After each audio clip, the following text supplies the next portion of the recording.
नमस्कार मित्रांनो, मी राजेश माने यूट्यूबच्या बातमी.इन या न्यूज चॅनलवर आपल्या सर्वांचे स्वागत. मित्रांनो, महापालिकेच्या निवडणुका येत्या 4 महिन्यात घेण्याचे आदेश सुप्रीम कोर्टाने दिलेले आहेत आणि त्यानुसार प्रत्येकजण आपापल्या तयारीला सुरुवात झालेली आहे. आपण शिवाजीनगर विधानसभा मतदारसंघाचा विचार करता शिवाजीनगर मतदारसंघामधील आता आपण आमदार सिद्धार्थ शिरोळे यांना भेटणार आहोत. नुकत्याच झालेल्या विधानसभा निवडणुकीमध्ये भरपूर असं यश या शिवाजीनगर मतदारांनी आमदार सिद्धार्थ शिरोळे यांना दिलं होतं. भरपूर मतदान दिलं होतं, घवघवीत यश त्याच्यामुळे मिळालं होतं. तर आता महापालिका निवडणुकीकडे ते कसे बघतायत त्याबाबत आपण त्यांच्याशी चर्चा करणार आहोत. दादा नमस्कार. नमस्कार. तुमच्या मागची निवडणूक विधानसभेची निवडणूक होती, त्यावेळेस अवघ्या तुम्ही 5,500च्या मतांनी विजयी झालेला होता. त्यानंतर आत्ता जी लोकसभा झाली, ह्या लोकसभेला लीड कमी होऊन 3,500वर आला होता. आणि विधानसभेची निवडणूक ज्यावेळेस झाली, तुम्ही ज्यावेळेस निवडणुकीला होता, हा डायरेक्ट 3,500वरनं 35,000वर तुम्ही आलात. ह्या मागची जादू अजून विरोधकांना कळालेली नाही. मात्र आता ह्या पार्श्वभूमीवर तुम्ही महापालिकेकडे कसं बघता आणि त्यावेळेस काय जादू केली ते तर थोडक्यात सांगा, म्हणजे विरोधकांना जरा. नाही तसं नसतं. मला असं वाटतं की आपण लोकशाहीमध्ये सर्वप्रथम जो काही निकाल असतो तो आपण मान्य करायला शिकलो पाहिजे. मागं जेव्हा विजयराव काळे निवडून आले होते तेव्हा पण ते 21-22 हजार मतांनी निवडून आले होते. त्याच्या आधी काँग्रेस पक्षाकडनं जेव्हा विनायक शेठ निमन उभे राहिले होते ते पण 25,000 मतांनी निवडून आले. बरोबर आहे.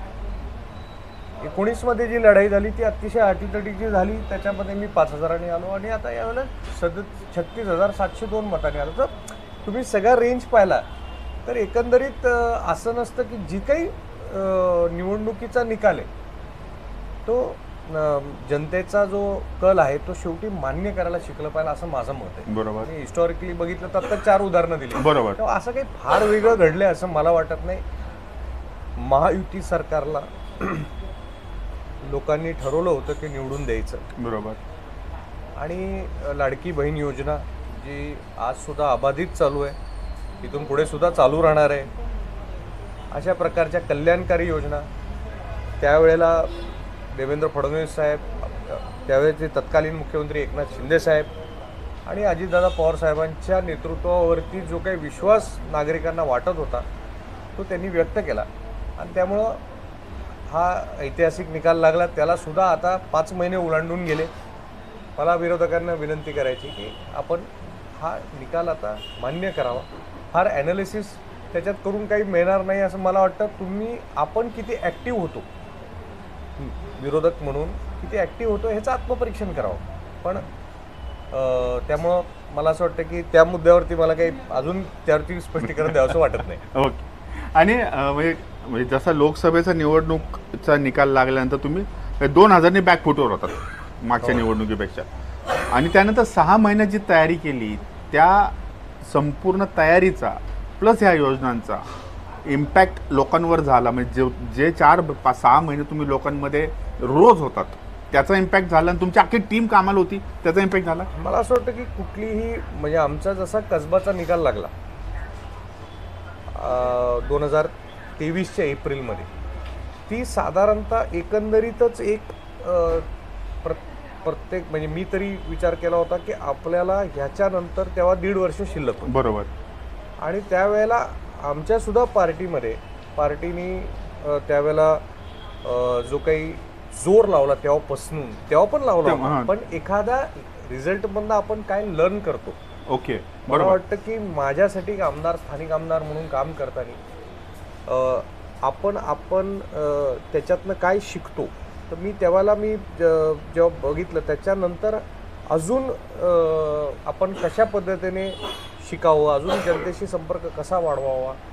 मी पहिल्यापासूनच वस्ती संपर्क अभियान हे सुरू केलं होतं, पण त्याच्यामध्ये अजून त्याचं ॲनालिसिस करून त्याला रिझल्ट ओरिएंटेड कसं करावं, त्याला आपण बजेटची जोड कशी द्यावी, अशा प्रकारे जो काही एक क्युम्युलेटिव्ह एफर्ट मला म्हणता येईल की माझ्याकडनं जो काही फिजिकल एफर्ट जो होता तो आणि प्लस त्याच्यानंतर जी काही अनुभवाची जोड आली ती मी वर पक्षश्रेष्ठींकडे मांडली, त्यासाठी योग्य निधी आणली. शेवटच्या वर्षामध्ये ती निधी वितरित केली. तुम्ही पाहिलं असेल तर अनेक भूमिपूजनं झाली, व्हिजिबिलिटी होती, ॲक्सेसिबिलिटी होती आणि कुठेतरी ज्या नागरी सोयीसुविधा बेसिक सोडवल्या गेल्या आणि त्याच्याबरोबर ज्या पद्धतीच्या कल्याणकारी योजना या महायुती सरकारने जाहीर केल्या आणि त्या राबवल्यासुद्धा त्याचा सगळा क्युम्युलेटिव्ह इफेक्ट म्हणून आपल्याला जाणवलं की एवढा मोठा मताधिक्य शिवाजीनगर मतदार आपण एक असं म्हणता येईल का की कसबा मतदार म्हणजे भाजपचा बालेकिल्ला तो ज्यावेळी ढासळला तो तुमच्यासाठी ट्रिगर पॉईंट ठरला किंवा टर्निंग पॉईंट ठरला? हां, म्हणजे भाजपचं आम्ही बघा तुम्ही देशभरामध्ये इलेक्शन फार ताकदीनेच लढतो आणि अनेक इलेक्शन्समध्ये आम्हाला यश मिळतं, कधी कधी मिळत नाही, पण आम्ही प्रत्येक इलेक्शनमधनं काही ना काहीतरी शिकतो. मी सुद्धा पहिल्यांदा आमदार होतो आणि आमदारकीचं काम करता करता मला एक नक्की जाणवलं की अजून आपल्यामध्ये अजून काय बदल केले पाहिजे, लोकांना काय अपेक्षित आहे हे साधारणतः मला असं वाटतं की नक्कीच मी त्यावर विचार केला. कसब्याची जी निवडणूक झाली त्याच्यानंतर एक म्हणजे आज बघा ना, कसब्यात आमचा आमदार काय प्रचंड मताने पडत निवडून आला, प्रश्नच नाही. ते एक जी शिकवण मिळाली ती मला माझ्यासाठी वैयक्तिक म्हणजे मी त्याने अजून माझं ओरिएंटेशन अजून डीप गेलं आणि मग मला असं वाटतं की त्याच्यानंतर तुमचे ॲक्शन्स अजून चांगल्या पद्धतीने अजून ॲक्शन्स होत गेले, त्या पद्धतीने रिझल्ट येत गेले आणि पक्षाने पण पूर्ण ताकद लावली आणि एवढा मोठा रिझल्ट आला. बरं, आता ते झालं. आता निवडणुका झाल्या, 5 महिने झाले.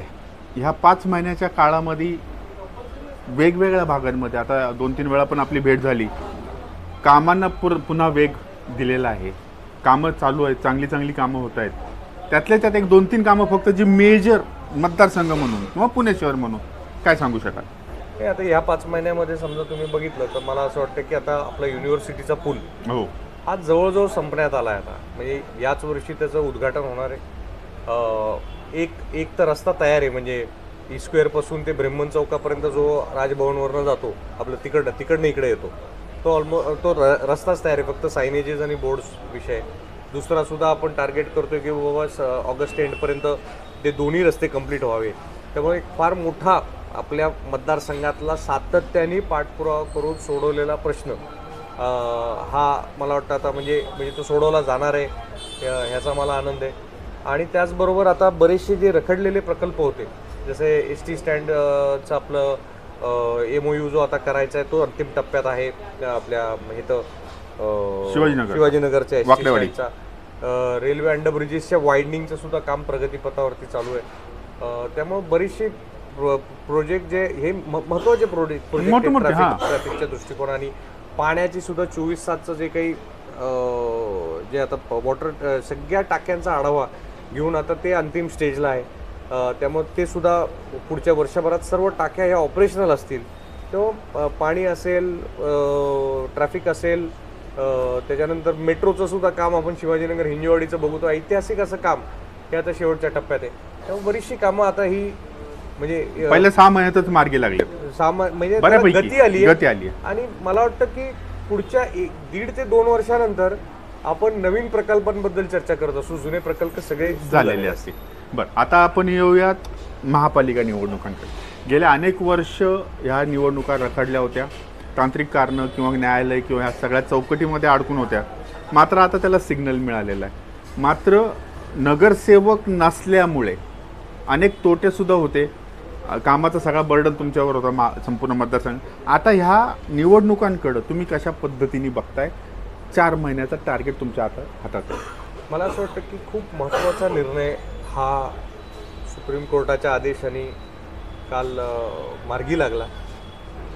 सगळ्यांचीच इच्छा आहे की महापालिका ही आता अस्तित्वात असली पाहिजे, कारण लोकप्रतिनिधी समजा नगरसेवक म्हणून काम करायची जी व्हॅक्यूम मला जाणवली, मी पण पहिल्यांदा आमदार होतो. पहिले 2.5 वर्ष माझ्याबरोबर सर्व नगरसेवक सहकारी होतेच, पण ह्या 2.5 वर्षामध्ये जी गॅप मी बघितली त्याच्याने प्रशासन योग्य पद्धतीने ऑपरेट करण्यासाठी जो कंड्यूट आहे तो नगरसेवकांचं काम असतं की नागरिक आणि प्रशासन यांच्यामधला दुवा येतो. आणि त्यामुळं कुठल्याही परिस्थितीत नगरसेवक हे तिथे असलेच पाहिजे. ते जनतेच्या हिताचं जे कार्य करतात ते कोणीच दुसरं करू शकत नाही. आणि त्यामुळे आम्ही सगळे म्हणजे या निर्णय इतका महत्त्वाच्या वेळेत आला आहे आणि लवकरच त्या निवडणुका पार पडतील आणि परत महापालिका अस्तित्वात येईल ह्याचा मला पूर्ण विश्वास आहे. आणि मला हा पण विश्वास आहे की पुणेकर हे पुन्हा एकदा भारतीय जनता पार्टी आणि महायुतीला एक ऐतिहासिक कल देतील आणि पुढे पुण्याचा कारभार अजून चांगल्या पद्धतीने सुशांत चालू राहील आदरणीय देवेंद्र फडणवीस साहेबांच्या, अजितदादा पवार साहेबांच्या आणि एकनाथ शिंदे साहेबांच्या नेतृत्वाखाली. मागच्या महापालिकेच्या ह्याच्यामध्ये शिवाजीनगर विधानसभा मतदारसंघातले सगळेच्या सगळे नगरसेवक म्हणजे 12च्या 12 नगरसेवक भाजपचे होते.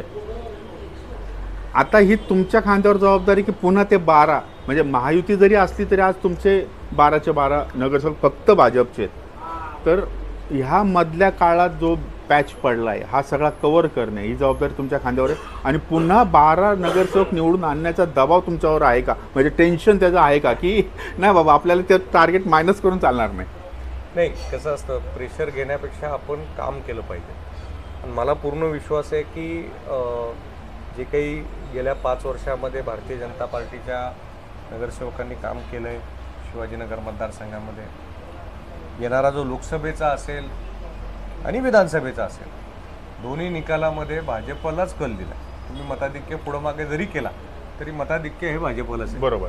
आणि त्यामुळे येणाऱ्या काळामध्ये भाजपला महायुतीला, त्यामुळे महायुतीच हे म्हणजे लोकांच्या मनामध्ये अजूनही महायुतीबद्दलच त्यांना विश्वास आहे. आणि त्यामुळे मला वाटतं की कुठल्याही प्रकारचं प्रेशर नाही. आम्ही जनतेकडे महायुती म्हणून आम्ही काय करणार आहे हे घेऊन जाऊ. मागं पण आम्ही तेच केलं, आत्ता पण आम्ही तेच करणार आहे. आणि आम्हाला पूर्ण विश्वास आहे की आमची जी मागचा जो काही इतिहास आहे कामाचा, जो आमच्या जे काही काम आम्ही गेल्या 5 वर्षात 7 वर्षात महापालिके म्हणून केलं आहे, जे काही कार्य आम्ही सध्या करतो आहे त्याच्या जोरावरती आणि जे आम्ही पुढे करू इच्छितो त्याच्या जोरावरती महायुतीलाच शिवाजीनगर मतदारसंघामध्ये पुन्हा एकदा एक ऐतिहासिक बहुमत मिळेल ह्यात कुठलीच शंका नाही. विरोधकांनी आत्ताच समजून घ्यावं मताधिक्य काय असेल नसेल हा मुद्दा वेगळा, मात्र पसंती ही महायुतीलाच असतात. आता आपला निवडणुकीच्या टप्प्याटप्प्यामध्ये आपण बोलतच राहू. मात्र कालचा जो दिवस आणि आजचा दिवस संपूर्ण देशासाठी जो अभिमानाचा आहे, जे आपल्या हवाई दलांनी केलेली कारवाई आहे ह्या आणि त्यातलं जे यश मिळालं त्याबद्दल तुम्ही काय सांगताय? मला असं वाटतं की हा एक अभिमान पुन्हा एकदा मला आपल्या पूर्ण इंडियन आर्मीचं मनापासून अभिनंदन करायचं आहे की आज सर्व जो गर्व आपण आपल्याला जाणवतोय तो इंडियन आर्मीमुळे आहे. आणि मला आपले पंतप्रधान नरेंद्रभाई मोदीजींचं मनापासून अभिनंदन करायचं आहे. कारण शेवटी आज असं नेतृत्व आहे की जे नेतृत्व आपल्याला आधार देतं आणि त्यांच्यामुळे आज ते किती वेळा ते सुद्धा म्हणजे ते असण्याचा जो मला असं वाटतं की ते नेतृत्व करत असण्याचा जो मोठा आधार मला एक वैयक्तिक नागरिक म्हणून जाणवला. माझ्या आयुष्यामध्ये एवढा मोठा आधार मला दुसरा कुठलाच वाटत नाही जेवढे आपले पंतप्रधान आपल्या देशाला या पद्धतीने नेतृत्व करतात. आणि त्यामुळे मला आपल्या पंतप्रधानांचे पण मनापासून अभिनंदन करायचे, इंडियन आर्मीचं मनापासून अभिनंदन करायचं आहे. आणि आपला देश हा कुठलीही गोष्ट लाईटली घेत नाही, घेऊन देत नाही असा पुन्हा एकदा मेसेज हा ज्या पद्धतीने दिला पाहिजे त्या पद्धतीने दिला गेला आहे ह्याचा मला फार मोठा अभिमान आहे. मोदींची स्टाईल असं म्हणता येईल का की शांत बसणे कधी करणार 15 दिवस सगळ्यांना गॅसवर म्हणजे शत्रू देशालाही गॅसवर ठेवलं होतं आणि अचानक मॉकड्रिल करता सरळच कार्यक्रम केला. म्हणजे करेक्ट कार्यक्रम झालेला आहे. मला असं वाटतं की once in a lifetime, once in a generation असे एखादे व्यक्ती, असे एखादे युगपुरुष हे आपल्या देशाला लाभले. हे आपले नरेंद्रभाई मोदी आहेत आणि ते आत्ता देशाचे पंतप्रधान आहेत. त्यांच्याबद्दल कितीही बोललं तरी कमी आहे. पण मला असं वाटतं की ते जे करतात ते राष्ट्रहिताचंच कार्य करतात आणि तीच त्यांची आता ओळख आहे, तीच त्यांची लेगसी आहे. मित्रांनो, महापालिका निवडणुकीच्या संदर्भात पुढच्या 4 महिन्यात आपण नेहमी भेटत राहणार आहोत, बोलत राहणार आहोत. इलेक्शनच्या पार्श्वभूमीवर सर्व बातम्या, सर्व अपडेट किंवा सर्व पक्षांमध्ये नक्की काय चाललंय हे बघण्यासाठी आमचं बातमी.in हे न्यूज चॅनल सबस्क्राईब करा, लाईक करा आणि आत्ताच तुमच्या मित्रमंडळींना फॉरवर्ड करा. आमदार साहेब, धन्यवाद.